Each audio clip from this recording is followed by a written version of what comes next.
हमारे housing colony में रहता है। मैं पुलिस स्टेशन जा रहा हूँ। आप कहीं नहीं जाएंगे। अरे पागल हो गए क्या? हमारी बच्ची सिर्फ 15 साल की है। जरा सोचिए क्या बीतेगी उस पर जब स्कूल के लोग और मोहल्ले के लोग उसे ताने देंगे। क्या वो सब लोग इसे ये बातें भूलने देंगे? तो हम क्या करें? ऐसे चुपचाप बैठे रहे? ऐसे ही चुपचाप बैठे रहेंगे। भूल जाएंगे कि ये हादसा कभी हमारी जिंदगी में हुआ था।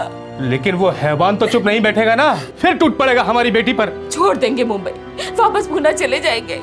वहाँ किसी को कुछ पता भी नहीं है और फिर धीरे धीरे हमारी बच्ची भी सब भूल जाएगी।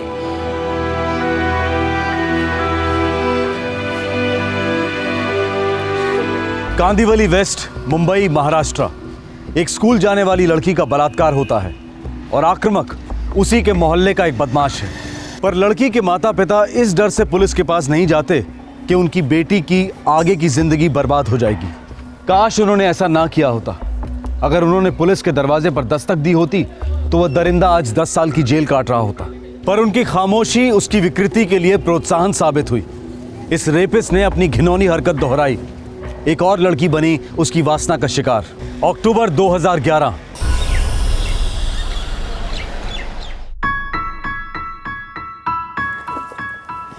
नानी माँ मैं चली। अरे ऐसे कैसे चली?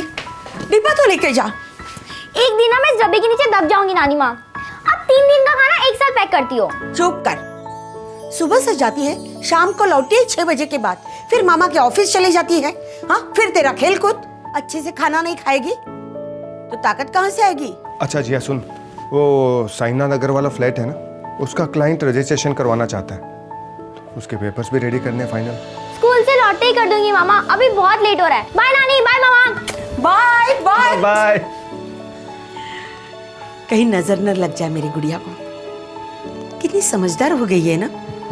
और बहुत तेज हो गई है आई। हर काम बिल्कुल टाइम पे करती है। देखना बहुत आगे जाएगी ये। बेचारी बिना माँ बाप की बच्ची। दीदी जीजू भले जल्दी चले गए हों, लेकिन हम हैं ना उसके। और वैसे भी जिया मेरी भांजी कम, छोटी बहन ज्यादा है। जिंदगी भर रक्षा करूंगा उसकी। मुझे पूरा भरोसा है तुझ पर।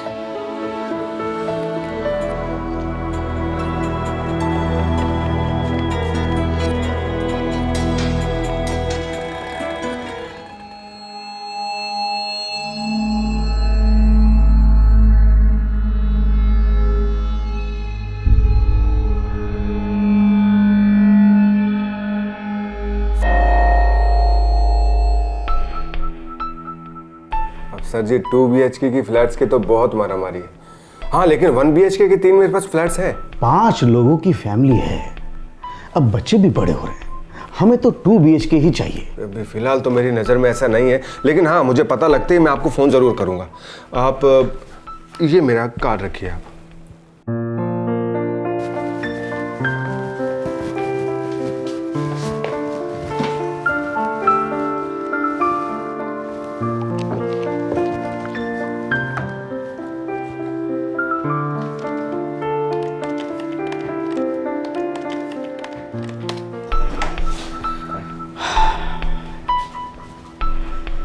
शंकर भाई, फाइनेंस मेरे पास पूरा रेडी है, बस एक ढंग का घर मिल जाए तो ढंग कर दूंगा। अपनी चिंता मुझ पर छोड़ दीजिए, आपका दिल खुश कर दूंगा। हाँ नमस्ते जी। नमस्ते। अरे जिया तू कब आई तू? बस आधा घंटा हुआ मामा। ये साईनाथ नगर वाले फ्लैट के पेपर्स फुल एंड फाइनल 2 बार चेक किया। Very good Jiya, thank you. अच्छा चल ऐसा कर, ये पकड़ 500 रुपए और अपने लिए कुछ खरीद ले। चल। नहीं मामा, मुझे कुछ नहीं खरीदना। ड्रामा मत कर, पकड़। नहीं मामा, मुझे कुछ नहीं चाहिए। मैं तेरे थप्पड़ लगाऊंगा।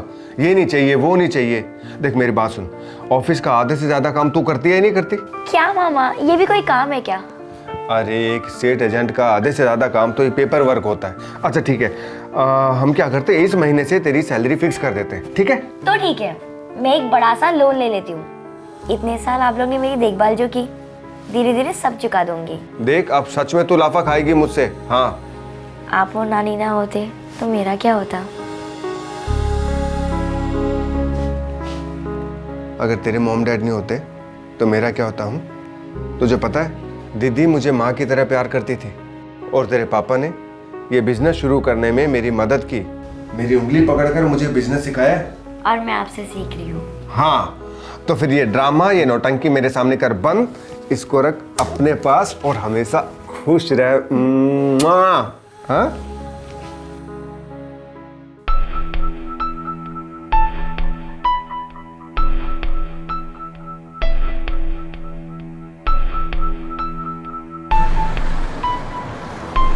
Hello hello. अरे खाने ही जाऊंगा, पहचानता हूँ तुम्हें, माहड़ा में रहती हो ना? हाँ। अरे मैं भी माहड़ा में ही रहता हूँ, ऑटो रिक्शा ले रहा हूँ, लिफ्ट चाहिए? No thanks.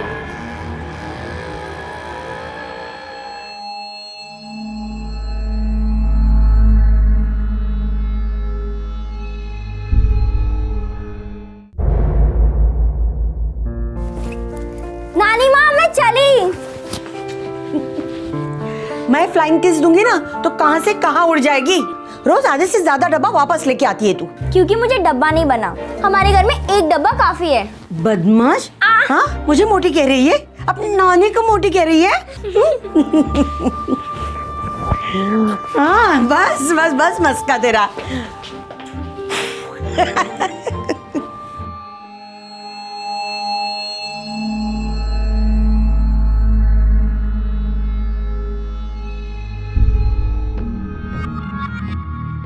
ओ माहड़ा कॉलोनी की मिस यूनिवर्स, कैसी हो?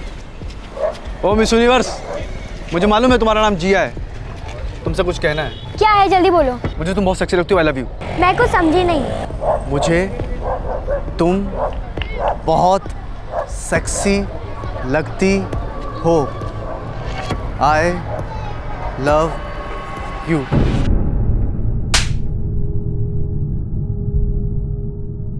क्या?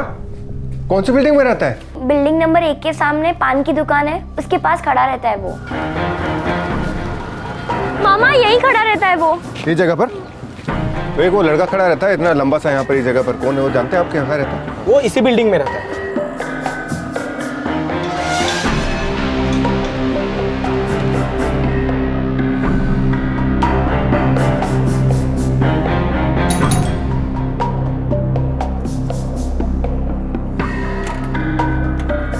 कौन है आप? ये राज यहीं रहता है। काय काम है? आप उसे जरा बाहर बुलाइए। लेकिन पहले बताइए ना क्या काम है। आप उसे यहाँ बुलाती हैं, मैं पुलिस बुलाऊं? आओ। अरे कौन हो आप? क्यों चिल्ला रहे हो? आप राज को यहाँ बुलाइए। कौन है? क्या है? मामा यही है वो। अरे अरे छोड़ो छोड़ो छोड़ो मेरे बेटे को, छोड़ो। छोड़ो ना, छोड़ो। आप रुकिए, इसी के मुंह से सुनिए इसने क्या बोला। मैंने क्या बोला तूने जिया को? मैंने कुछ नहीं बोला मैंने। अरे छोड़ो। आज के बाद जिया की तरफ आंख उठा के भी देखा ना तो सीधा पुलिस के पास लेके जाऊंगा तुझे, समझ रहे हो? देखो भाई साहब, आपको गलतफहमी हुई है, मेरा बेटा ऐसा नहीं है। मेरा बेटा ऐसा नहीं करता है। आपका बेटा पान की दुकान पर खड़ा रहता है और आती जाती लड़कियों को छेड़ता है, यहां तक कि बच्चों को भी नहीं छोड़ता है वो। ये करता है दिन रात आपका लाडला। सुनो, आज के बाद अगर जिया की तरफ देखा भी ना तो बहुत मारूंगा साले, आखिरी वार्निंग है मेरी, समझ तू? चल जिया। नालायक, न काम का न काज का, अब ये भद्दी हरकतें भी शुरू कर दी तूने। क्या बाबा, उसने बोल दिया और आपने मान लिया? अरे तेरे चेहरे से मालूम पड़ता था वो आदमी सच बोल रहा है। देखो बेटा, जवानी 4 पैसे कमाने के लिए होती है, इज्जत गंवाने के लिए नहीं। सुधर जा, नहीं तो निकल जा। उसने पुलिस की धमकी क्या दे दी? आपने दुम दबा दी। लेकिन देखना, मैं उसको सबक सिखा कर रहूंगा, छोड़ूंगा नहीं उसको। जिया के मामा को पुलिस की धमकी नहीं देनी चाहिए थी, बल्कि सीधे पुलिस को अपने साथ ले जाकर राज के दरवाजे पर दस्तक देनी चाहिए थी। राज के माता पिता को भी उसे आधी अधूरी चेतावनी देने की बजाय कुछ ठोस कदम उठाने चाहिए थे। उस दौरान राज का बर्ताव, राज की सोच दोनों दस्तक दे रहे थे कि उसकी वहशियत फिर से अपना सर उठा रही है। वो पहले भी एक बलात्कार कर चुका था जो पीड़ित लड़की और उसके माता पिता के अलावा और कोई नहीं जानता था, और इस बार किसी को भनक तक नहीं थी कि उसकी विकृति को नजरअंदाज करना कितना भारी साबित होने जा रहा था। हेलो, हाँ हाँ राम जी भाई, हाँ आपके हिस्से का चेक मैंने रेडी करके रखा है। हाँ, पूरे 1,55,000 का बेरियर चेक है, आप बैंक जाके कैश करवा सकते हैं। अरे नहीं नहीं, आपको आने की जरूरत नहीं है, वो जिया स्कूल जाते वक्त दे देगी आपको चेक। जी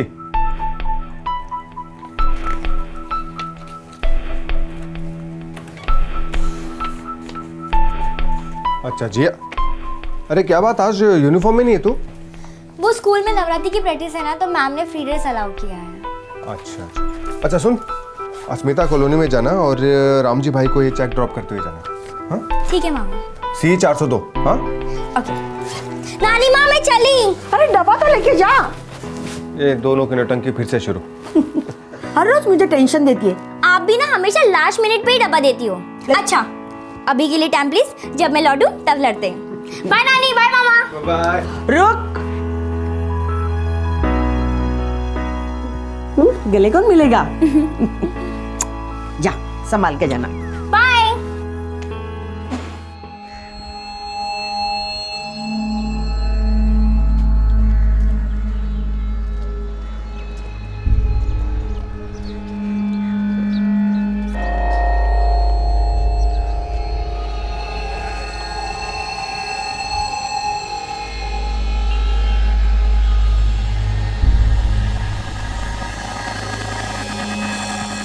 जिया,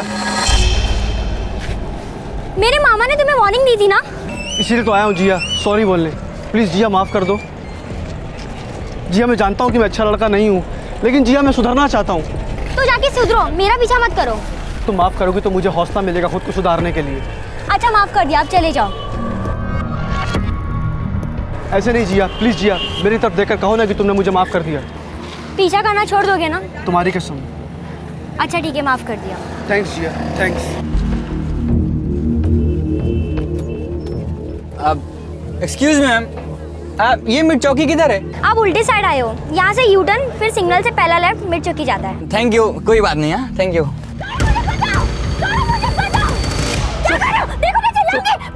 चुप, देखा तो तू चिल्लाएगी ना तो तेरी नानी का गला कटेगा और मामा का सर फूटेगा। क्या? हाँ, दोनों को मेरे पार्टनर ने उठा लिया है। एक फोन कॉल करूंगा ना, दोनों को मार डालेगा। क्या बकवास कर रहे हो? बकवास कर रहा हूँ? रुक, तेरे को भी मजा दिखाता हूँ। छोड़ दो मुझे। हाँ सलीम भाई, राज। हाँ सलीम भाई, लड़की मेरे साथ है। सलीम भाई, लड़की की चीख की आवाज़ जैसी सुनाई देती है ना, बुढ़िया का गला काट दो। लेकिन उस शकुनी मामा को जान से मत मारना, एक एक करके उसकी उंगलियां तोड़ते रहना। ठीक है सलीम भाई? चिल्ला चिल्ला चिल्ला ना, चिल्ला। देखो मैं नहीं चिल्लाऊंगी। एक मिनट सलीम भाई, लड़की बोल रही है कि चिल्लाएगी नहीं। सुन, मैं जैसा बोलता हूँ वैसा करेगी ना तो तेरी नानी और मामा को छोड़ दूंगा। बोल, करेगी? करेगी? हाँ करूंगी। सलीम भाई से फोन पे बोल कि मेरे साथ कोऑपरेट करेगी। सलीम भाई, सलीम भाई मैं राज के साथ कोऑपरेट करूंगी, लेकिन मेरे नानी और मामा को कुछ मत करना प्लीज, प्लीज। अभी के लिए रखता हूँ सलीम भाई, बाद में कॉल करता हूँ। जितेन, बोरी वाली लेना होटल में।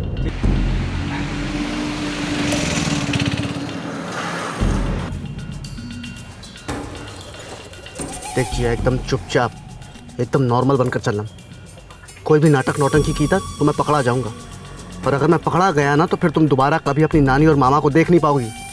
समझी? समझी ना? मुस्कुरा, आंसू आंसू पोछो अपने, आंसू पोछो फटाफट।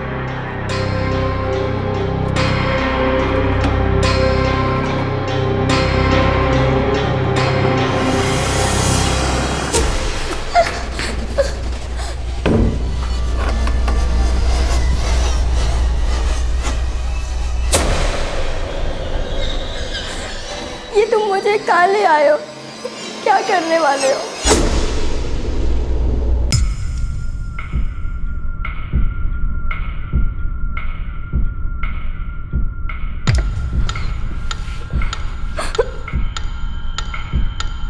मैं जो भी करूँ तुम्हें अपना मुंह बंद रखना है और अपनी नानी और मामा के बारे में सोचना है।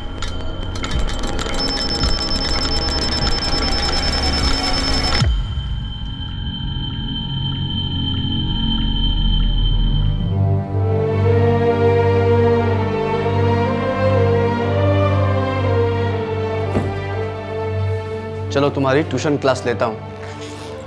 देखता हूँ तुम्हें क्या क्या आता है। कौन सी किताब था?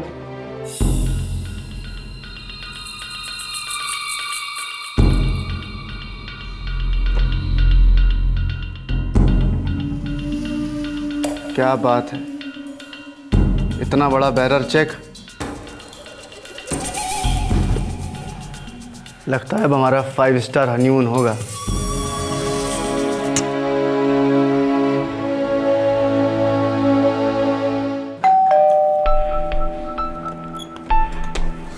आई जिया का?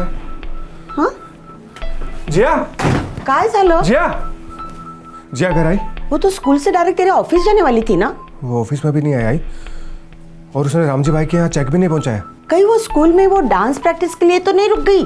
जिया ने चेक भी नहीं पहुंचाया और अकाउंट से पैसे भी निकाले जा चुके हैं, 1,55,000 रुपए। कहाँ गई होगी मेरी जिया? जिया के पास मोबाइल नहीं है सर। साथ नहीं ले गई? नहीं, दरअसल वो मोबाइल अपने पास रखती ही नहीं है। और बैंक से 1,55,000 विड्रॉ हो चुके हैं। जी सर। जिया ने इसके पहले ऐसा कभी किया नहीं है और स्कूल के पिकनिक के अलावा तो इतनी देर रात तक कभी घर के बाहर नहीं रहती। सुबह घर से कितने बजे निकली थी? रोज की तरह सुबह 8:30 बजे तो निकल गई थी।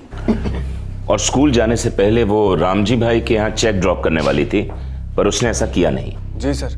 देखिए, जो भी हुआ है वो आपके और रामजी भाई के घर के बीच में हुआ है। सब क्या हुआ है मेरे जिया के साथ?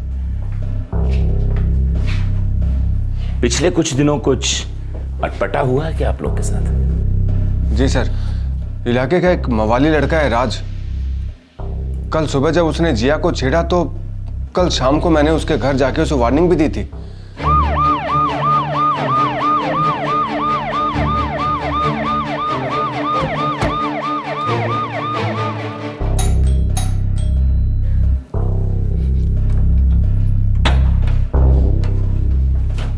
राज कहाँ है? अरे देवा, अब क्या क्या इस लड़के ने। रात सुबह 7:30 बजे घर से निकला है, अभी तक लौटा नहीं है। उसका मोबाइल नंबर क्या है? 98925678। Switch off. कुछ बोला था? कहाँ जा रहा है? कभी कुछ बोलता नहीं, इसलिए हमने पूछना भी छोड़ दिया। 1 नंबर बिल्डिंग के सामने जो पान की दुकान है ना, इनका बेटा सारा दिन वहीं आवारागर्दी करता रहता है। वो जब घर लौटे मुझे खबर कर देना। जी सर। साहब वो लड़का इसी दीवार के पास घंटों खड़ा रहता था। आज सुबह आया था? हाँ आया था। किसी स्कूल की लड़की का पीछा करते देखा उसे? रोज इधर से गुजरती थी, जिया नाम है उसका, लेकिन आज वो स्कूल यूनिफॉर्म में नहीं थी। साहब इतना ध्यान नहीं दिया मैंने। मोबाइल फोन की क्या प्रोग्रेस है? अभी भी स्विच ऑफ है, ट्रैकिंग शुरू हो गई।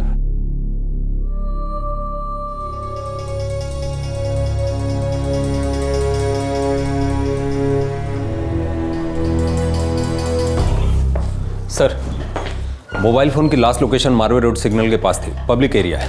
ओके। ये राज अभी तक घर नहीं लौटा है। मैंने सिविल ड्रेस में एक कांस्टेबल उसकी बिल्डिंग के नीचे लगा दिया है। ये राज जरूर कुछ गड़बड़ करने पे तुला है। लड़की माइनर है, कुछ होने के पहले हमें कुछ करना पड़ेगा। सर, जिया के मामा का जिस बैंक में अकाउंट है, जहाँ से पैसे विड्रॉ हुए, उसके मैनेजर से मेरी बात हुई। कोई लीड मिली? हाँ सर, उनके बैंक में CCTV कैमराज है। वो लोग कल सुबह फुटेज लेके आ रहे हैं।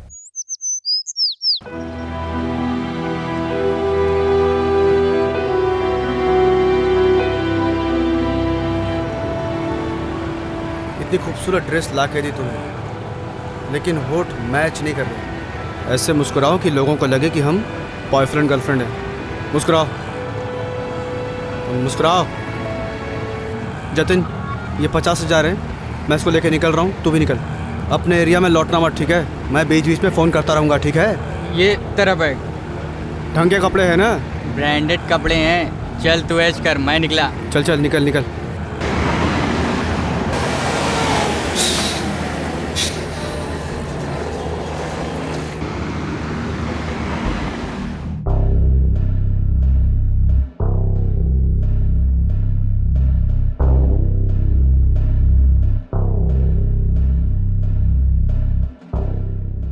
सर रुकिए सर, 1 मिनट सर, रुकिए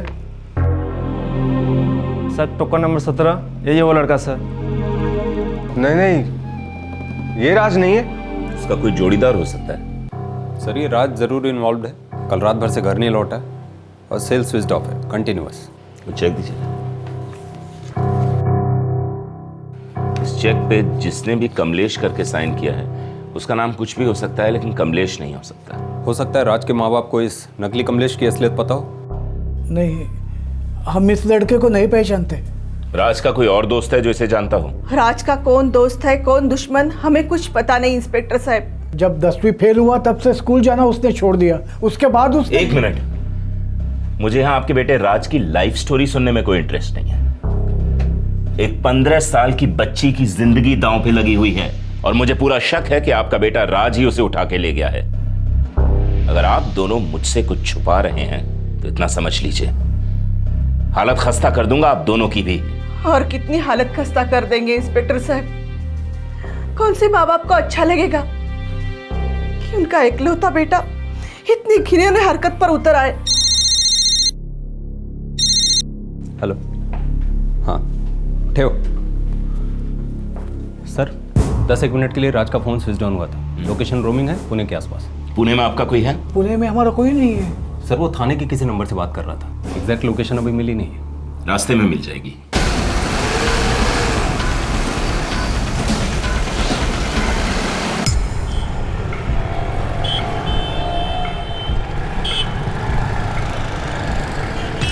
सर थाने की लोकेशन यहाँ बता रहा है। हाँ, लेकिन ये तो पब्लिक प्लेस है। न चाह रहा है। लड़का हम लोगों के साथ खेल खेल रहा है। आग से खेल रहा है वो।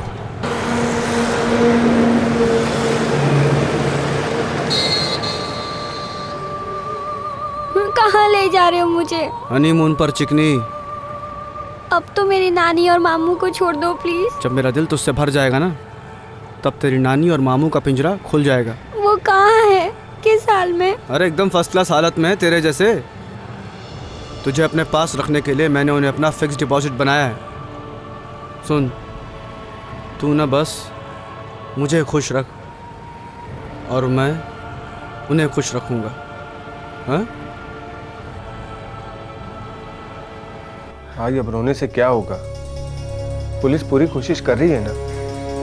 भगवान मेरी ही बच्ची के साथ इतने जुल्म क्यों करवा रहा है? एक तो बचपन में ही उसके माँ बाप छीन ले एक्सीडेंट में। सारी गलती मेरी है। अगर पुलिस स्टेशन जाके कल ही मैं रिपोर्ट लिखवा देता ना, तो आज बात यहाँ तक पहुँचती ही नहीं। राज माँ आपसे पहले एक बलात्कार जैसा संगीन जुर्म करके बच निकला था और इस बार वो एक और टीनेज लड़की को अपने जाल में फंसा चुका था। एक तरफ वो जिया को टॉर्चर कर रहा था और दूसरी तरफ वो लगातार पुलिस को चकमा दे रहा था। एक शातिर क्रिमिनल की तरह वो अपना सेल फोन सिर्फ जरूरत पड़ने पर ऑन करता था और उसका दोस्त लगातार उसे खबर से अपडेट दे रहा था। और राज जिया को लेकर बार बार अपनी लोकेशन बदलता जा रहा था। तकदीर बदलते वक्त नहीं लगता। पुलिस उस एक मौके की तलाश में थी जहां वो उसकी असली लोकेशन पता कर सके और बहुत जल्द वो मौका आया।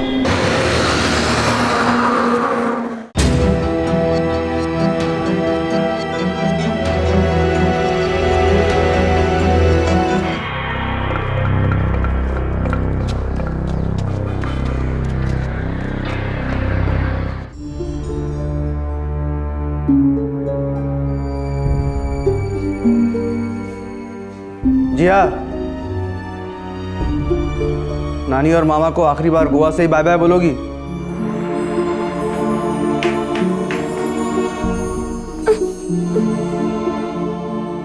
पता है, यहाँ गोवा में तुम्हारी आंखों का रंग अलग लग रहा है, खुशबू अलग, जैसे हम पहली बार प्यार कर रहे हैं।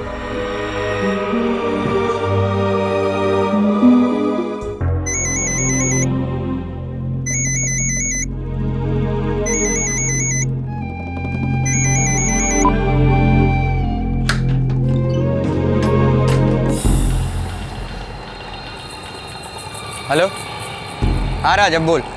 अभी मैं पब्लिक एरिया में हूँ, बिल्कुल सेफ हूँ। बस यार ऐसे ही हालचाल पूछने के लिए फ़ोन किया था। सब ठीक है, तू सुना? अब गोवा से पक गया हूँ यार। वैसे नानी और मामा कैसे हैं? तो उनकी देखभाल ठीक से कर रहा है ना? मुझे उनसे एक बार बात करनी है। अभी तेरा गोवा में रहने का कब तक का प्लान है? बस 1 घंटे में निकल रहा हूँ यहाँ से। अच्छा सुन, वैसे यहाँ कोई टेंशन नहीं है, फिर भी हो सके तो थोड़ा टाइम और दूर रहे, ठीक है? हाँ, पैसे हैं अभी मेरे पास, 1 आध महीने तो आराम से निकल जाएगा। अच्छा सुन, मैं बाद में बात करता हूँ, चल।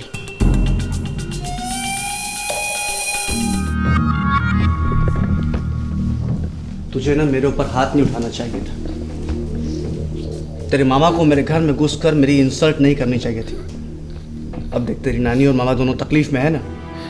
तुम्हें जो करना था कर लिया ना। अरे ऐसा नहीं होता ना डार्लिंग। चल अब सामान पैक कर ले, हमें यहाँ से निकलना है।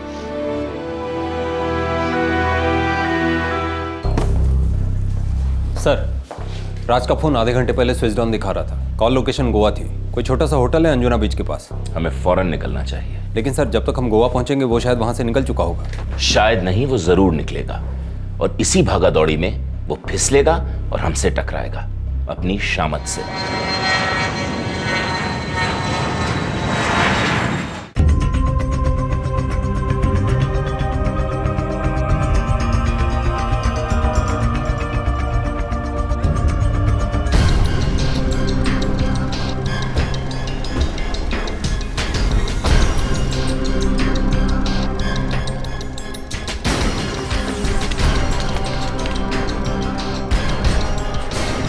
सेल अभी भी स्विच ऑफ है।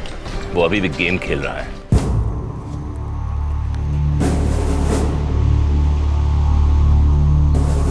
ये दोनों यहाँ रुके थे सर। लड़की एकदम नॉर्मल थी, स्ट्रेस या टेंशन में नहीं लग रही थी जैसा आप बता रहे हैं। जिया, एकदम नॉर्मल बिहेव करना। हंसो, मुस्कुराओ, आंखें चमकाओ, नहीं तो नानी और मामा की आंखें कभी नहीं खुलेंगी। हंसो हंसो। चलो आप। Welcome sir, welcome ma'am. Charges क्या रूम के? 1000 rupees direct. Your name sir? Swapnil Kiran. Have a good day sir. Have a good day ma'am. Thanks a lot. First right. Sir, frankly speaking मुझे एक सेकंड के लिए भी नहीं लगा कि वो लड़का उसको अपने साथ जबरदस्ती रख रहा है। लेकिन ये लड़की किडनैप हुई है। इसकी उम्र सिर्फ 15 साल है।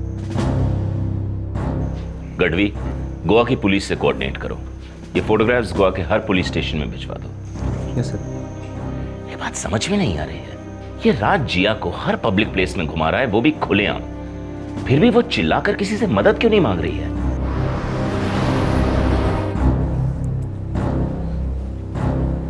नहीं इंस्पेक्टर साहब, सवाल ही नहीं पैदा होता।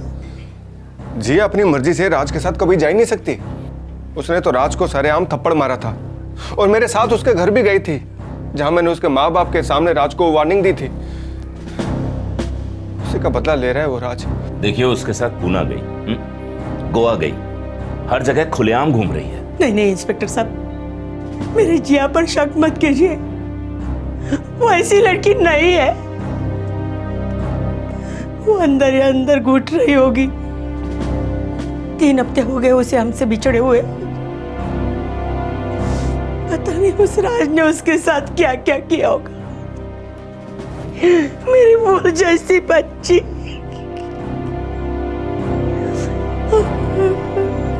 सभी कोशिशों के बाद भी राज और जिया तक पुलिस नहीं पहुंच पा रही थी। कई बार वो काफी करीब थी, लेकिन राज एक क्रिमिनल मास्टरमाइंड की तरह उन्हें चकमा दे रहा था। पुलिस उसकी हर रिकॉर्डेड लोकेशन पर पहुंचती, लेकिन वो उससे पहले ही वहां से निकल गया होता। वो बार बार अपना सेल फोन ऑन ऑफ रख रहा था ताकि पुलिस को कभी भी उसकी सही लोकेशन का अंदाजा ना मिल सके। ऊपर से थाना में जितेन भी हर बार राज को पब्लिक प्लेस में ही जाकर फोन करता था, जिससे जितेन तक पहुंचना भी एक बहुत बड़ा चैलेंज बन गया था। कोई ना कोई तरीका तो जरूर होगा जिससे आप उन तक पहुंच सको। यकीन कीजिए, हम अपनी तरफ से पूरी कोशिश कर रहे हैं। सारे बस stands, railway stations, Shirdi, Goa, Poona के सारे होटल्स और लॉजेस, हर जगह तस्वीरें भेज दी गई हैं। पता नहीं जिया किस हाल में होगी इंस्पेक्टर। वो भी बच्ची है। ये हमारी भी सबसे बड़ी फिक्र है कि वो बच्ची है, नासमझ है। हो सकता है उसकी बातों में आ गई हो। आई, पुलिस को कभी कभी लगता है कि उस आदमी ने जिया को जीत लिया, इसलिए तो हमें छोड़कर भाग गई। बिल्कुल नहीं। जरूर हमारी बच्ची किसी बड़ी मुसीबत में होगी। वो आदमी उसके साथ कोई चाल चल रहा होगा, उसे कुछ खिलाया पिलाया होगा। अरे 15 साल की बच्ची ऐसा नहीं कर सकती। पर आई, उसके पास 1,55,000 रुपए का बिहेवियर चेक था।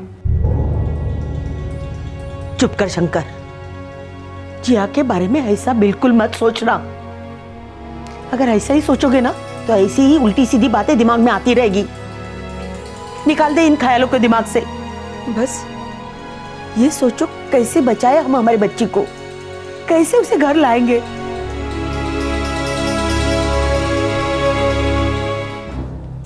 सर लड़की के माँ बाप बचपन में ही गुजर गए थे। लड़की अपने मामा और नानी के रहम पर थी। पता नहीं वो लोग लड़की के साथ कैसा बिहेव कर रहे थे। हो सकता है लड़की खुद इस घुटन से निकलना चाहती हो। लेकिन गार्डवी, अगर लड़की अपनी मर्जी से गई होती तो राज का इस तरीके से लोकेशन बदलते रहना, कुछ तो गड़बड़ है। लेकिन सर हम लोग डेड एंड पे पहुंच चुके हैं। अरे कोई ना कोई रास्ता जरूर निकलेगा।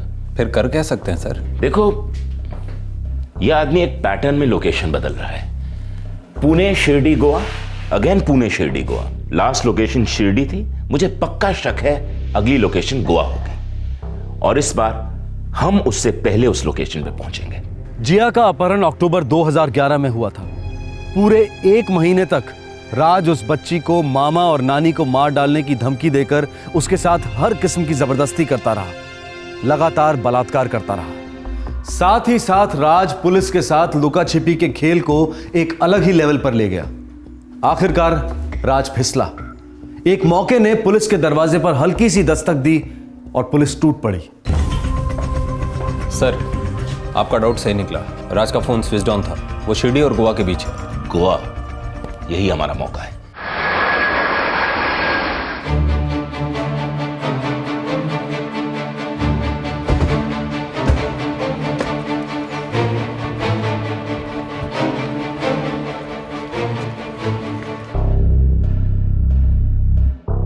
नहीं सर, ये चेक इन नहीं हुए। होंगे, और तब तक हम इनका इंतजार करेंगे। Gadhvi, positions. Come.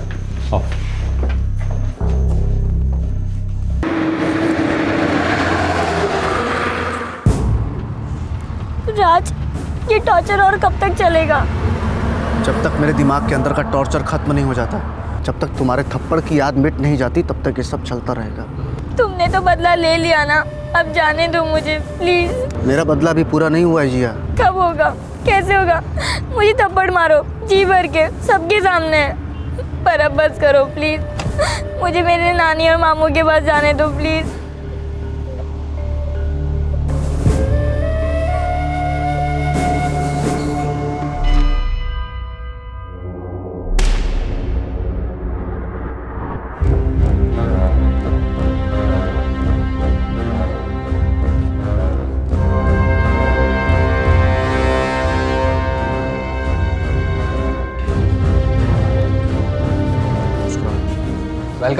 Welcome back to Goa sir. Swapnil Kiran, Mumbai Andheri.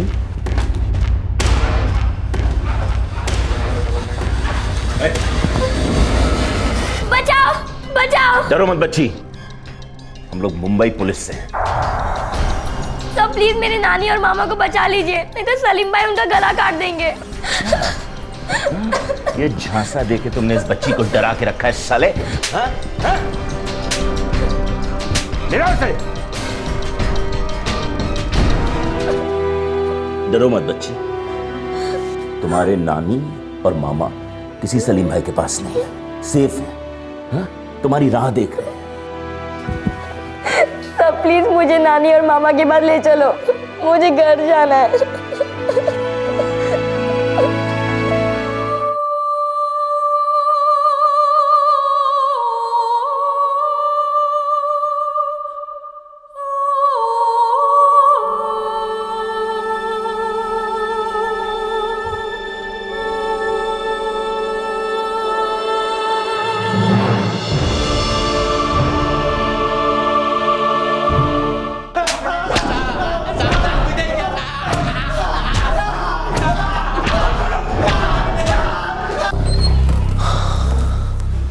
Sir बहुत कूटा साले को, तब जाके मुंह खोला। एक नहीं कई बार बच्चे के साथ रेप किया कुत्ते ने। हे भगवान। इतना ही नहीं सर, कुछ साल पहले एक और स्कूल गर्ल के साथ रेप किया था उसने। क्या? हाँ सर, पिटते पिटते सब उगल गया। मैंने कॉलोनी में जाकर उस फैमिली को खोजने की कोशिश की, लोगों से बात की, लेकिन किसी को कुछ नहीं मालूम। बस वो लोग बोले कि वो फैमिली अचानक एक दिन कॉलोनी छोड़कर कहीं चली गई। उन्हें तभी हमारे पास कंप्लेन करनी चाहिए थी। 10 साल के लिए अंदर होता ये साला।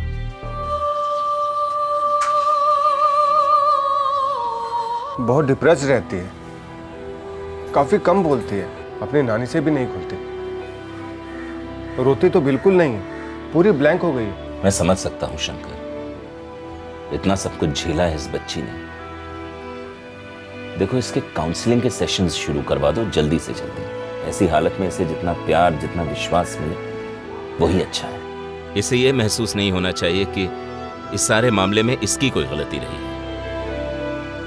इसे मजबूत बनाओ शंकर। मैं अपनी तरफ से पूरी कोशिश करूंगा कि जिया अपनी जिंदगी को फिर से गले लगाए, फिर से मुस्कुराए।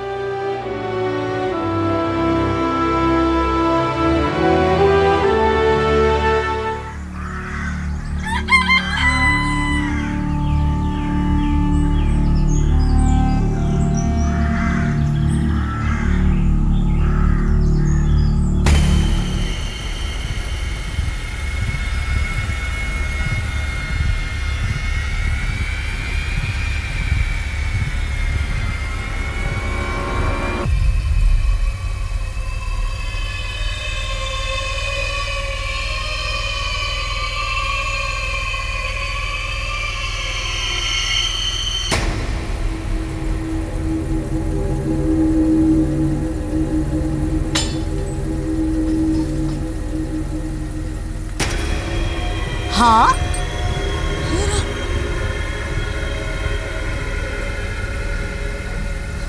राजू के बापू। अरे ओ राजू के बापू। फिर होते होता है राजक बापू, राजक बापू कहा बोला? अरे सुनो, ये हमरा आंगन में कौन गाड़ी खड़ी करके गया है? अरे एक हमरा आंगन ही मिला था क्या गाड़ी खड़ी करने के लिए?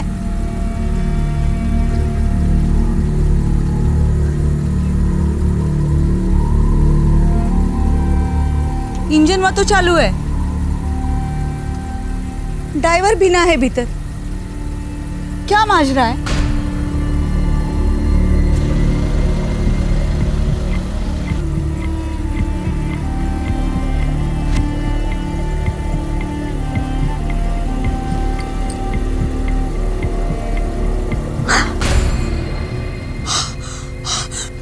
राजू के बापू, अरे अंदर से बहुत है बदबू आ रही है। जरूर कुछ गड़बड़ है।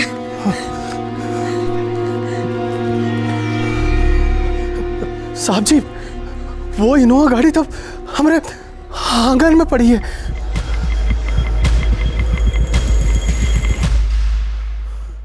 अट्ठाईस सितंबर 2011 जौनपुर उत्तर प्रदेश में एक मुंबई रजिस्ट्रेशन वाली कार एक गांव वाले के आंगन में अचानक से प्रकट होती है। गाड़ी का इंजन ऑन है, एसी ऑन है और गाड़ी के अंदर से भयंकर बू आ रही है।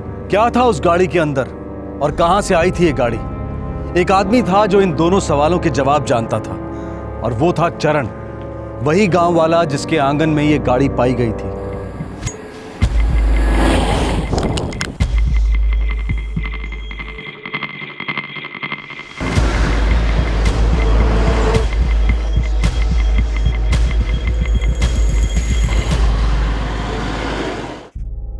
महाराष्ट्र और गुजरात के बॉर्डर पर स्थित सिलवासा से निकली ये गाड़ी 3 दिन के लंबे सफर के बाद जौनपुर उत्तर प्रदेश पहुंची थी। इस गाड़ी की अजीब दास्तां 3 दिन पहले शुरू हुई थी मुंबई में।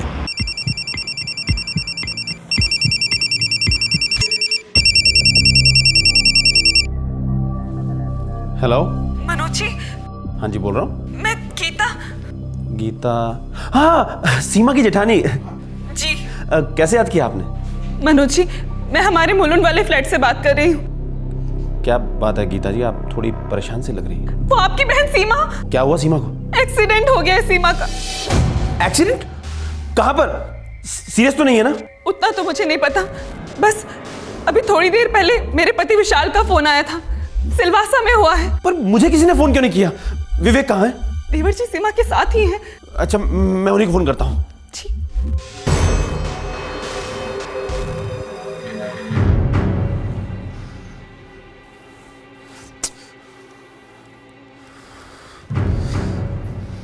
क्या हुआ जी? हमारी सीमा का एक्सीडेंट हो गया। क्या? कब? कहाँ? और विवेक कहाँ है? सिलवासा में।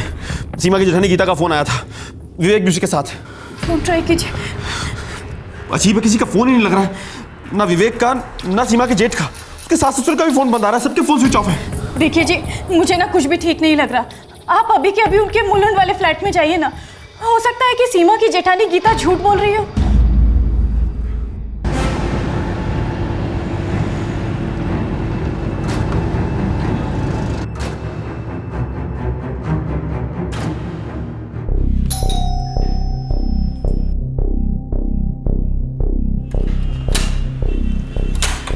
मनोज जी आप? गीता जी, किसी का फोन नहीं लग रहा है, सबके फोन स्विच ऑफ। आखिर मामला क्या है? मुझे भी नहीं पता मनोज जी, बस मेरे पति विशाल ने मुझे फोन किया तो मैंने तुरंत आपको कॉल कर दिया।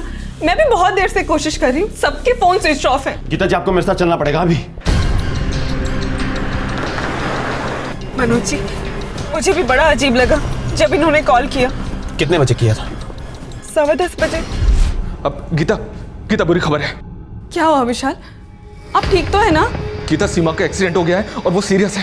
कैसे हुआ? बाकी लोग कैसे हैं? मम्मी, पापा, देवर जी और आप? बाकी सब तो ठीक है, बस सीमा की हालत क्रिटिकल है गीता। अच्छा, मैं तुम्हें बाद में फोन करूंगा। तुम्हारे पति विशाल ने तुम्हें फोन किया, कुछ और नहीं बताया। बहुत अजीब है तो इसलिए मैंने तुरंत आपको फोन कर दिया।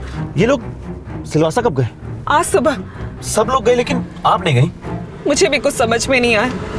सुबह सब तैयार हो गए, बोले कोई पूजा है, मुझे साथ लेकर गए ही नहीं। मुझे उसी समय समझ जाना चाहिए था कि कुछ अजीब चल रहा है, कोई ना कोई गड़बड़ है। कैसी पूजा है जिसमें मैं नहीं रहूंगी? सारा परिवार जा रहा है, फिर मैं क्यों नहीं? एक ही दिन की तो बात है गीता, कल तक लौट आएंगे और पूजा फैक्ट्री में है। देवर जी सीमा को साथ लेके जा रहे हैं। पर मैं तुम्हें नहीं ले जा रहा हूँ। अब बहस मत करो और बात को समझने की कोशिश करो। क्या समझने की कोशिश करूं और क्यों? भाभी नहीं जा रही हैं बस, और तुम्हें कोई फिक्र करने की जरूरत नहीं सीमा। फिक्र की बात नहीं है विवेक, अजीब लग रहा है। ऐसा नहीं कि गीता भाभी हमारे साथ आना नहीं चाहती, वो जेजी उन्हें हमारे साथ आने नहीं दे रहे। अरे सीमा, लेकिन मैं तो तुम्हें अपने साथ ले जा रहा हूं ना, इससे ज्यादा तुम्हें कुछ सोचने की जरूरत नहीं, समझी? देखो टाइम बहुत हो गया, हमें निकलना चाहिए।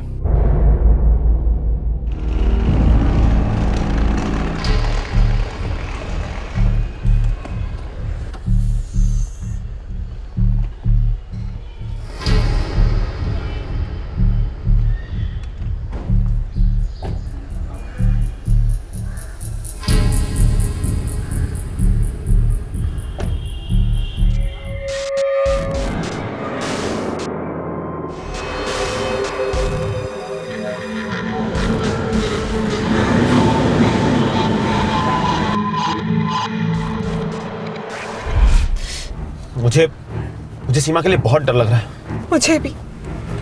विशाल ने ये बताया कि एक्सीडेंट हो गया है, ये बताया ही नहीं कि कब हुआ है, कैसे हुआ है, कुछ बोले ही नहीं।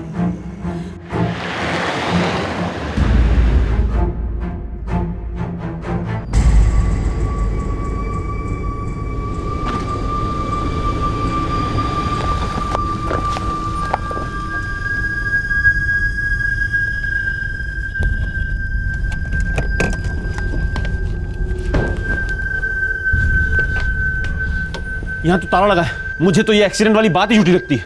अब क्या करें? सीमा आपकी छोटी बहन है? जी हाँ। और आप जेठानी हैं सीमा की? जी सर, सीमा के ससुर की यहाँ सिलवासा में फैक्ट्री है, वीके बेल्टिंग के नाम से। मशीनरी की बेल्ट्स बनाते हैं। सर, नाम सुना हुआ है, ये सिलवासा इंडस्ट्रियल एस्टेट में है। जी हाँ, वही। हम सब, मेरे सास ससुर, मेरे पति विशाल, मैं, मेरे देवर विवेक और सीमा, हम सब मुंबई में साथ में रहते हैं, मुलुंड में। सिलवासा आना जाना होता है? जी, बाबूजी, विशाल और विवेक तो लगातार आते जाते रहते हैं, लेकिन हम औरतें बहुत कम। पूजा में आपकी सासू माँ और देवरानी ही गई, आपको साथ नहीं ले गए? जी हाँ, और फिर रात को विशाल ने फोन करके कहा कि सीमा का एक्सीडेंट हो गया है। और सर, सीमा के पति विवेक ने मुझे फोन नहीं किया।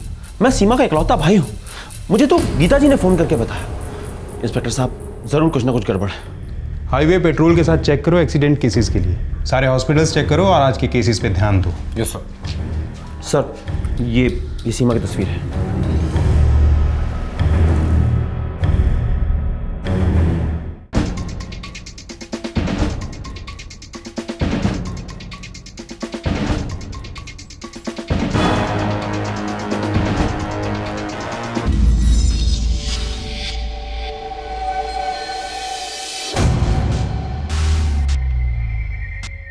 हाईवे पेट्रोल ने सिलवासा का चप्पा चप्पा छान मारा। शहर के हर हॉस्पिटल और नर्सिंग होम में फोन कॉल्स किए गए, लेकिन कहीं से भी किसी भी एक्सीडेंट केस की खबर नहीं आई। सीमा के भैया मनोज और जेठानी गीता का शक सही साबित हो रहा था। ये वाकया वाकई संदेहजनक था, लेकिन वो लोग अपनी शंका की जड़ पर उंगली नहीं रख पा रहे थे। रात खत्म होने को आई। सीमा, उसका पति विवेक, विवेक का भाई विशाल और उनके माता पिता की कोई खबर नहीं थी। हर पल के साथ तनाव बढ़ता जा रहा था। 27 सितंबर का दिन निकल आया, फिर भी कोई खबर नहीं। सर, मुझे नहीं लगता कि कोई एक्सीडेंट हुआ है। जिस तरह से एक्सीडेंट की खबर दी गई उससे बिल्कुल साफ था। सारे फैमिली में से अब तक किसी का भी नंबर स्विच ऑन नहीं हुआ है। अर्जेंट बेसिस पर मैंने सारे फैमिली के फ़ोन रिकॉर्ड्स मंगवाए हैं फ़ोन कंपनी से। कल रात 10:30 बजे सबका नंबर एक साथ स्विच ऑफ हुआ। सिर्फ सीमा के ससुर जी विश्वनाथ जी के नंबर से एक कॉल किया गया, वो भी रात 10:30 बजे के बाद। मैं रतन को फ़ोन करता हूँ, वो शायद कुछ मदद कर पाए। विश्वनाथ जी ने इस नंबर पे फ़ोन किया था। किसका नंबर है ये? सर, कोई रतन सिंह है, ये भी इनकी तरह मुलुंड मुंबई में ही रहता है। रिश्तेदार हो सकता है। रतन जी मेरे ससुर जी के चचेरे भाई, वो हमारे घर के पास ही रहते, मुलुंड में। उन्हें शायद पता होगा कि आपका सारा परिवार कहाँ है और सीमा के एक्सीडेंट की असलियत क्या है।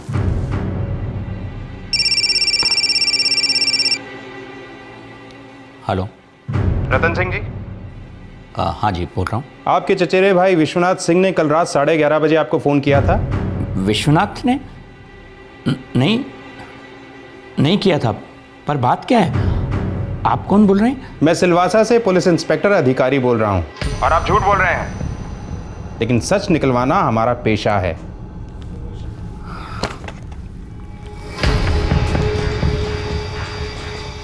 डरिए मत, हम सिलवासा से उड़कर नहीं आए। वो फ़ोन आपको सिलवासा पुलिस ने किया था। हम तो आपके पड़ोसी हैं, मुलुंड पुलिस स्टेशन से। आप लोग चाहते क्या हैं? लॉकअप में उल्टा टांग कर आपकी खाल उधेड़ना चाहते हैं। लेकिन फिलहाल आप सिर्फ एक सवाल का जवाब दीजिए, क्या कल रात को विश्वनाथ सिंह ने कॉल किया था? इस सब में मेरा कोई हाथ नहीं है।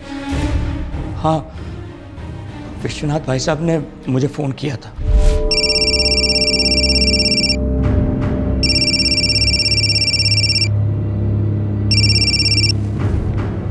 हाँ विश्वनाथ भाई साहब, इतनी रात गए? रतन, एक समस्या आन पड़ी है। क्या बात है भाई साहब, सब खैरियत तो है?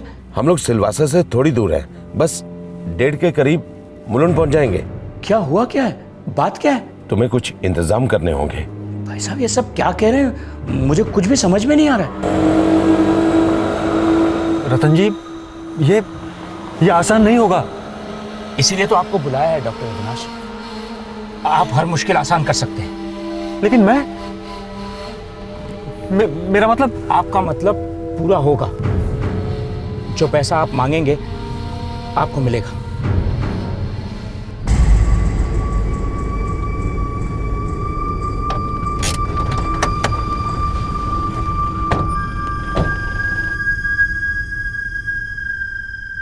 सबके मोबाइल ऑफ हैं? हाँ बाबूजी। अब से सबके मोबाइल ऑफ रहेंगे, कोई स्विच ऑन नहीं करेगा।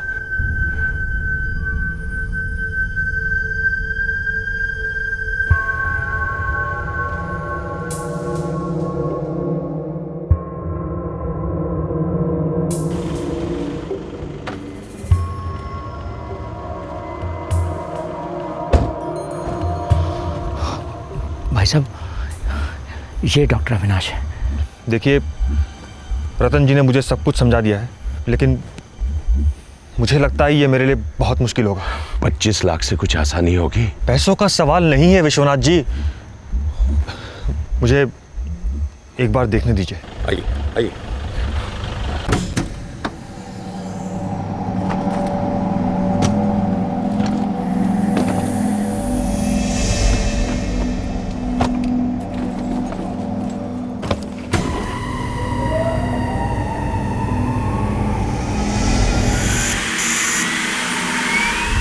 विश्वनाथ भाई साहब को लाश ठिकाने लगाने में मेरी मदद चाहिए थी, पर मैं बेकसूर हूं, मैंने कुछ नहीं किया। खूनियों को प्रोटेक्शन दी और एक लाश को ठिकाने लगाने में हाथ बटाया। यहाँ नहीं है, आप सब लोग पागल हो चुके हो। मैं इसमें आपकी कोई हेल्प नहीं कर सकता। डॉक्टर साहब, हम इसे लेकर आपके हॉस्पिटल आ जाते हैं। आप एक्सीडेंट का सर्टिफिकेट बना दीजिए। रतन जी, आप पूरी तरह से सटिया चुके हो। हॉस्पिटल मेरे बाप की जागीर नहीं है। अगर मैं अंदर कोई भी लाश ले जाऊं तो तुरंत पुलिस केस बन जाता है। और ये साफ साफ पता चल रहा है कि इस औरत का गला घोटकर आप लोगों ने मर्डर किया है। अगर ये एक्सीडेंट केस है तो मैं डॉक्टरी छोड़ दूंगा। 35 लाख? रतन जी, ये क्या बदतमीजी है? चलिए 40 लाख। 15 मिनट में अगर मुझे आपने हॉस्पिटल नहीं छोड़ा तो मैं यहां से सीधे पुलिस स्टेशन जाऊंगा। And I mean it.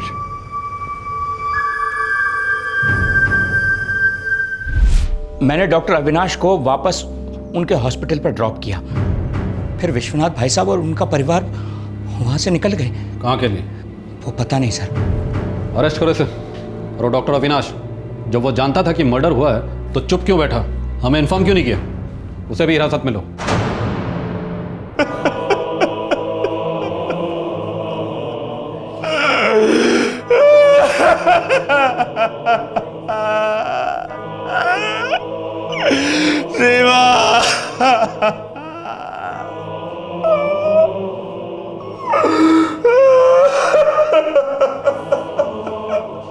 I am sorry mister Manoj.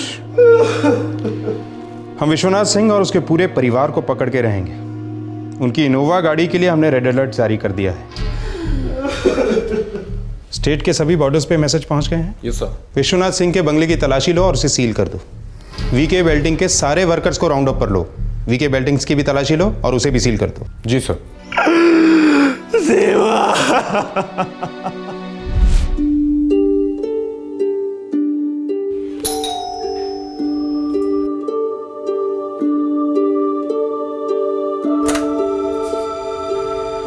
नमस्कार लीला जी।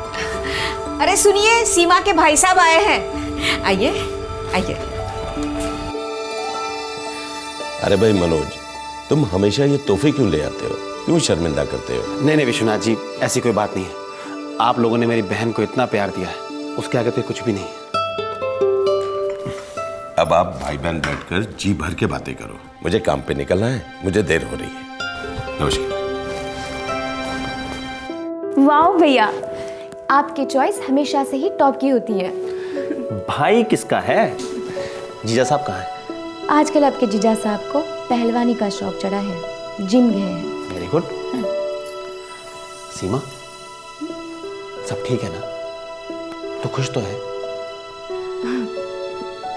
हाँ भैया, खुश हूँ। पर हर बार आप मुझे ये सवाल क्यों पूछते हो?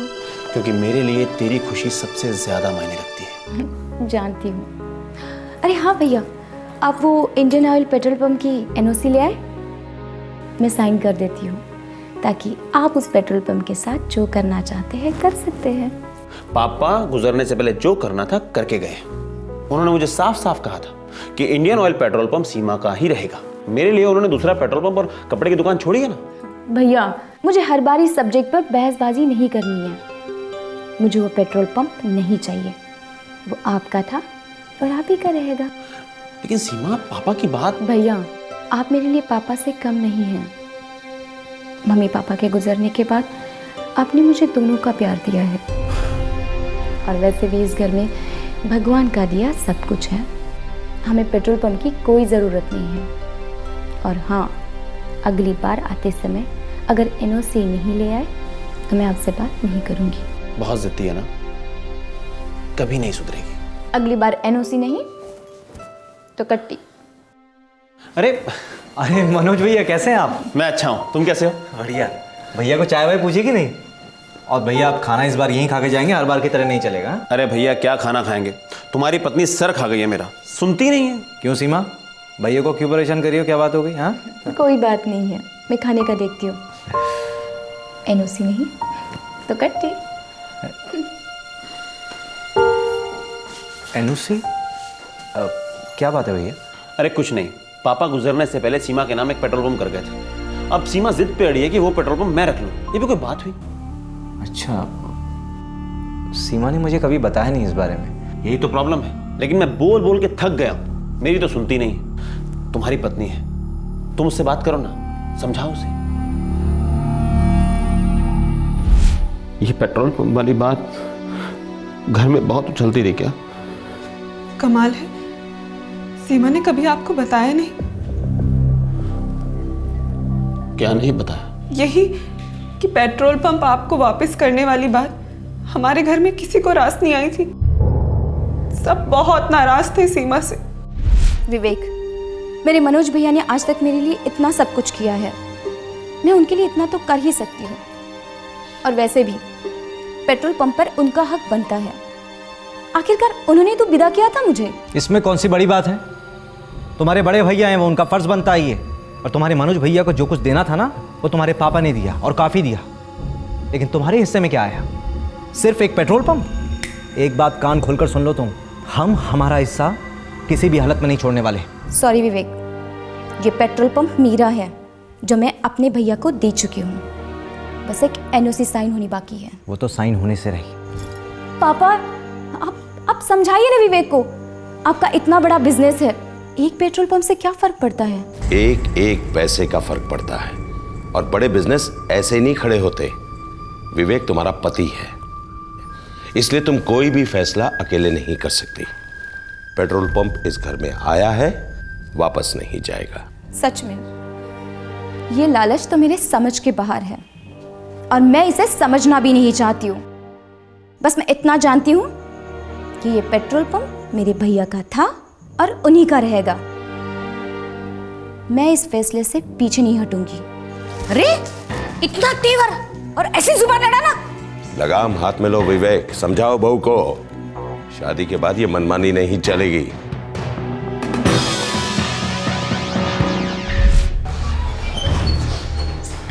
काफ़ी पूछताछ की है मिस्टर मनोज, लेकिन अभी तक सिर्फ एक ही जानकारी मिल पाई है। क्या इंस्पेक्टर? फैक्ट्री का मैनेजर और रतन दोनों ने ये कहा है कि विश्वनाथ सिंह और उसकी फैमिली यूपी जौनपुर से बिलोंग करती है। हो सकता है वो लोग जौनपुर की तरफ ही गए हों। और सेल फोन अभी तक स्विच ऑफ है, और हमने वो सारे रास्ते ट्रैक कर लिए हैं जहाँ से वो जौनपुर पहुँच सकते हैं। दरअसल मेरे पिताजी भी जौनपुर के ही थे, लेकिन अब हमारा वहाँ कोई नहीं। ससुर जी के कई रिश्तेदार हैं जौनपुर में, पर सब बहुत दूर के। किसी का नाम जुबान पे नहीं आ रहा। विश्वनाथ के सारे फ़ोन कॉल के रिकॉर्ड स्कैन करो, देखो कोई जौनपुर का नंबर मिलता है क्या। यस सर, और जौनपुर पुलिस को भी इन्फॉर्म कर देते हैं। पता नहीं लाश के साथ क्या किया होगा इन लोगों ने।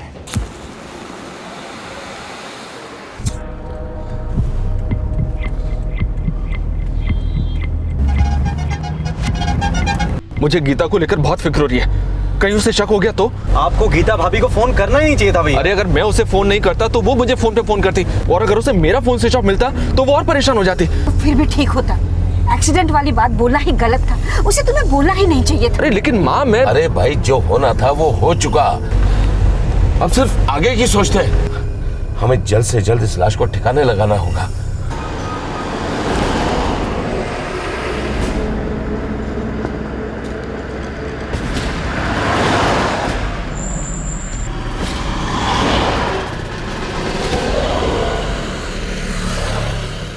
सीमा की लाश 4 राज्यों और उनके कई शहरों से गुजरी।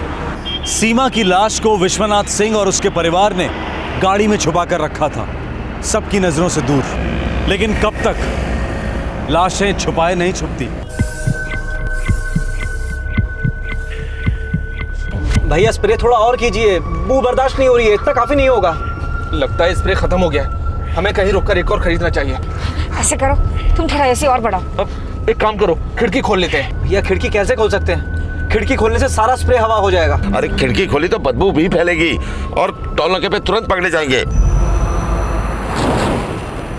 सीमा के हत्यारे अपने जुर्म की बू छुपाते छुपाते हताश होने लगे थे, और उधर पुलिस कमर कसकर उन तक पहुंचने की फिराक में थी।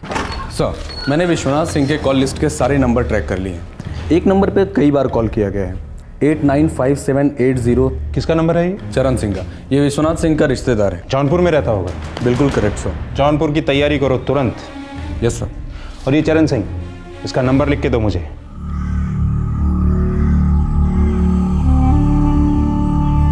अपने ही मनवा के राम करे सो। अरे ओ राजू के बापू, अरे सुनो तो, आपके लिए फोन है। पुलिस वाले आपसे बात करना चाहते हैं। पुलिस वाले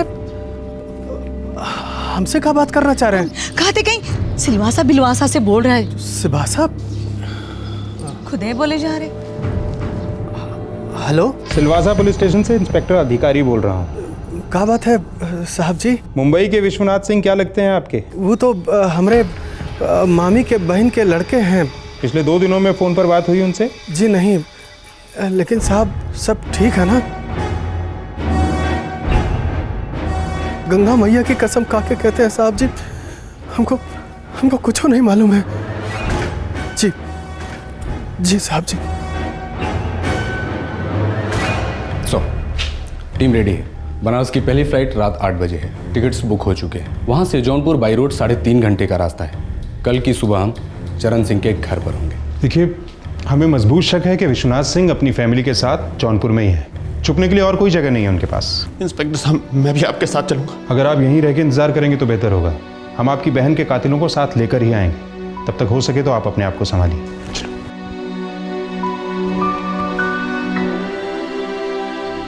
क्यों सुनी मैंने सीमा की बात? मुझे उसकी बात सुननी ही नहीं चाहिए थी।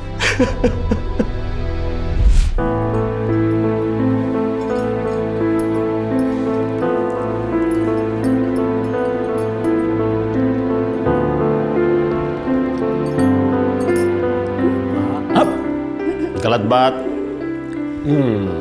अरे बस। ये मेरी प्यारी सी गुड़िया के लिए। इसमें क्या है भैया? एनओसी? सीमा, आज के दिन तो रहने दे। आज के दिन आप मुझे कुछ भी मना नहीं कर सकते भैया। तो नहीं मानेगी ना? ये ले।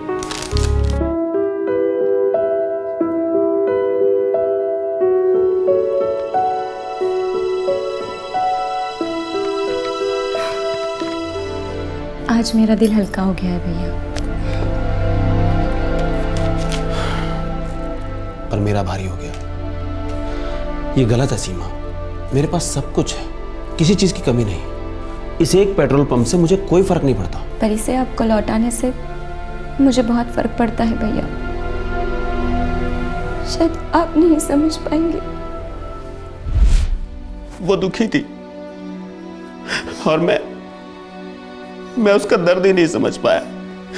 अरे इन सालों को पेट्रोल पंप की इतनी भूख थी तो कम से कम एक बार मुझसे ही कह देते, मैं वहीं के वहीं उनके नाम कर देता। मनोज जी, मुझे मालूम था कि पेट्रोल पंप को लेकर घर में बहुत बातें चल रही, लेकिन मैं सच कहती हूँ, मुझे भनक भी नहीं थी कि ये सब सोचा जा रहा है। बात इस हद तक पहुंच जाएगी। मुझे इस फैक्ट्री की पूजा वाली बात पर तो पहले से शक था, पर समझ में नहीं आया कि क्या करूं। आज तक इस सिलवासा की फैक्ट्री में उन्होंने कभी कोई पूजा नहीं कराई। ऊपर से मुझे साथ लेकर जा ही नहीं रहे थे। मैं भी कितनी बड़ी बेवकूफ थी, चुप क्यों बैठी रही? आपको पहले फोन कर दिया होता तो सीमा की जान तो बच जाती।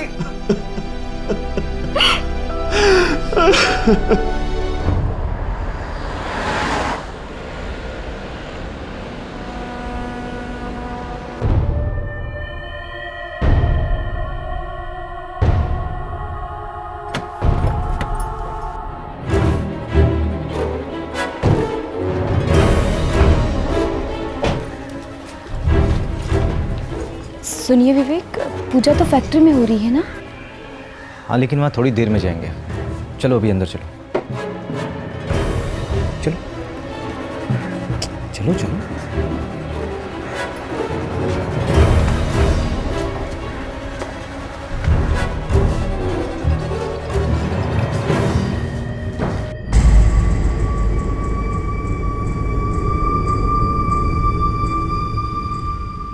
ये क्या हो रहा है विवेक? पहले तुम बताओ कि ये हो क्या रहा है। एनओसी दे दी भैया को? मैंने कहा था दे दूंगी, दे दी। हम सब ने मना किया था, फिर भी दे दी। एक तरफा फैसला लिया तुमने। परिवार के बारे में एक बार भी नहीं सोचा तुमने। नुकसान कर दिया ना परिवार का। मेरे भैया ने मुझे पढ़ाया लिखाया, काबिल बनाया। मैं कोई जॉब कर लूंगी और कमा कमा कर परिवार के इस नुकसान का भरपाया कर दूंगी, लेकिन गलती से भी पेट्रोल पंप वापस नहीं मांगूंगी। गलती तो हमसे हुई है, जो हमने तुम्हें बहू बनाया। तुमने जो कुछ भी किया सीमा, बहुत गलत किया। विवेक,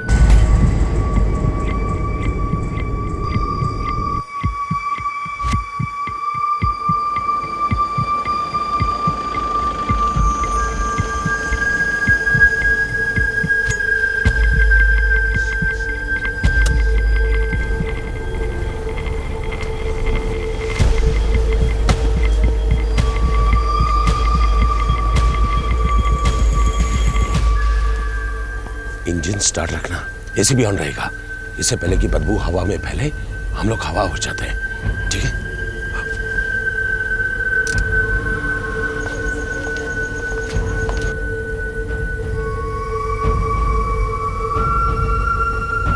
चलो जल्दी आओ, चलो।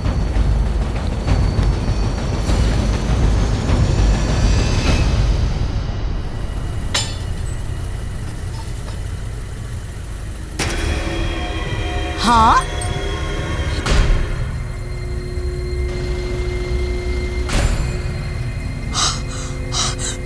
राजू के बापू, अरे अंदर से बहुत है बदबू आ रही है, जरूर कुछ गड़बड़ है।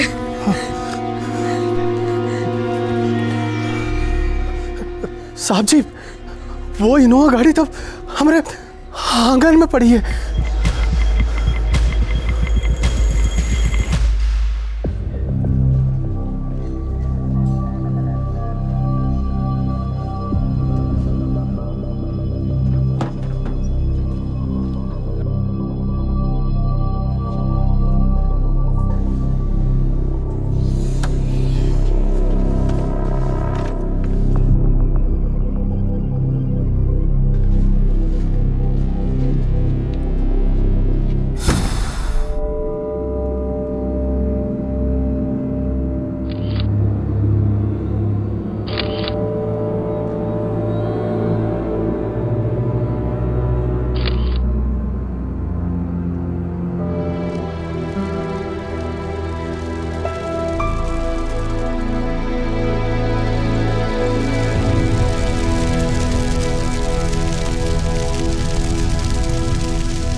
सीमा की हत्या करने के बाद उसका पति विवेक, ससुर विश्वनाथ, सास लीला और जेठ विशाल कई महीनों तक गायब रहे। मुंबई और सिलवासा पुलिस ने उन्हें फरार घोषित कर दिया और एक जॉइंट सर्च ऑपरेशन लॉन्च हुआ। अक्टूबर 2011 में विवेक पुलिस के सामने सरेंडर हुआ। 2 महीने के बाद पुलिस ने विश्वनाथ, लीला और विशाल को भी ढूंढ निकाला। वो सब लोग मुंबई के एक गेस्ट हाउस में छुपे हुए थे।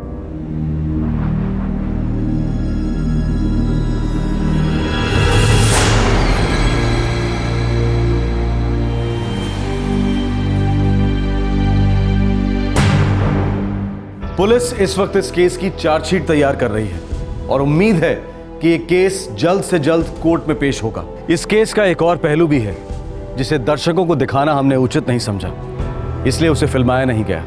सीमा और विवेक का एक 1.5 साल का बच्चा है। इस बच्चे को भी साथ ले जाया गया था और सीमा की हत्या के दौरान ये बच्चा उसी कमरे में मौजूद था। क्या कहें ऐसे दरिंदों का, लालच की खुशबू ने इनके अंदर की सारी इंसानियत को बेहोश कर दिया था। अच्छा खासा बिजनेस होते हुए भी एक पेट्रोल पंप को हासिल करने के लिए इन्होंने अपने ही परिवार के एक सदस्य की हत्या की और फिर उसकी लाश को ठिकाने लगाने के लिए लाखों खर्च करने को तैयार थे। 4 राज्यों में अपने गुनाह की बदबू फैलाकर आखिरकार ये लोग पकड़े गए। सीमा और विवेक का बच्चा फिलहाल सीमा के भाई मनोज की देखरेख में है। आज का यह केस लालच की दास्तां है। एक ऐसा लालच जो इंसान के अंदर भूत बनकर हैवानियत को दस्तक देता है और हैवानियत जन्म देती है जुर्म को। आपसे फिर मुलाकात होगी, तब तक अपना ख्याल रखें, सुरक्षित रहें। जय हिंद। क्राइम पेट्रोल्स के और भी दिलचस्प कहानी देखने के लिए हमारे चैनल को सब्सक्राइब करें और बेल आइकॉन दबाना न भूलें।